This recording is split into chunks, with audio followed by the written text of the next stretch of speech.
यदि सूरज का एक टुकड़ा धरती पर गिर जाए तो क्या होगा? आइए, इससे पहले ये जानते हैं कि सूरज में इतनी गर्मी कहां से आती है, वो इतना गर्म क्यों होता है। तो चलिए समझते हैं कुछ फैक्ट्स।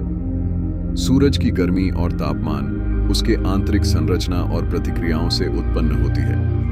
आइए सूरज के गर्म होने की पूरी प्रक्रिया को समझते हैं। सूरज मुख्य रूप से हाइड्रोजन और हीलियम गैसों से बना है।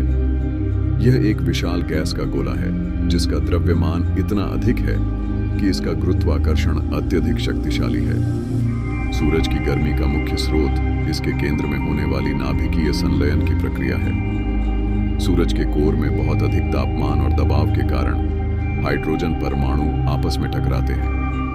ये हाइड्रोजन परमाणु मिलकर हीलियम का निर्माण करते हैं। इस प्रक्रिया में बहुत अधिक मात्रा में ऊर्जा निकलती है जिसे हम प्रकाश और गर्मी के रूप में महसूस करते हैं। सूरज के केंद्र का तापमान लगभग 1.5 करोड़ डिग्री सेल्सियस होता है।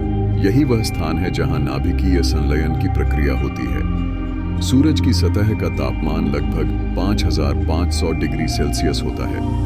हालांकि यह कोर के तापमान से बहुत कम है, लेकिन यह भी बेहद गर्म है। सूरज का विशाल द्रव्यमान उसकी गर्मी बनाए रखने में मदद करता है। सूरज के अंदर की गैसें बहुत दबाव में होती हैं और यह दबाव हाइड्रोजन परमाणुओं को एक दूसरे के करीब लाकर नाभिकीय संलयन की प्रक्रिया को चालू रखता है। जब सूरज के अंदर नाभिकीय संलयन होता है तो इसके परिणाम स्वरूप ऊर्जा और गर्मी उत्पन्न होती है।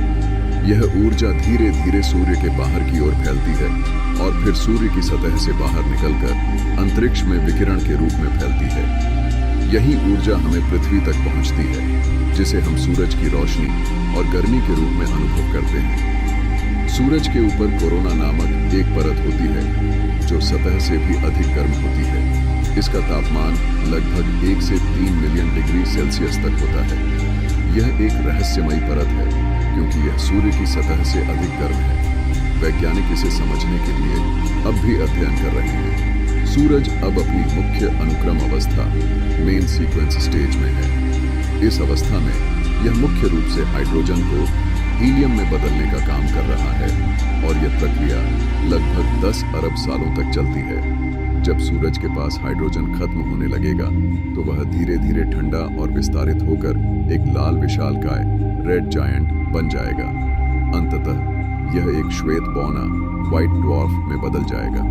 संक्षेप में, यदि सूरज का एक टुकड़ा धरती पर गिर जाए तो सूरज का टुकड़ा इतनी ऊर्जा और गर्मी लेकर आएगा कि उसकी वजह से धरती पर भारी तबाही मच सकती है। सूरज का तापमान लाखों डिग्री सेल्सियस होता है और उसका कोई भी टुकड़ा धरती के पास आने पर सब कुछ जला सकता है।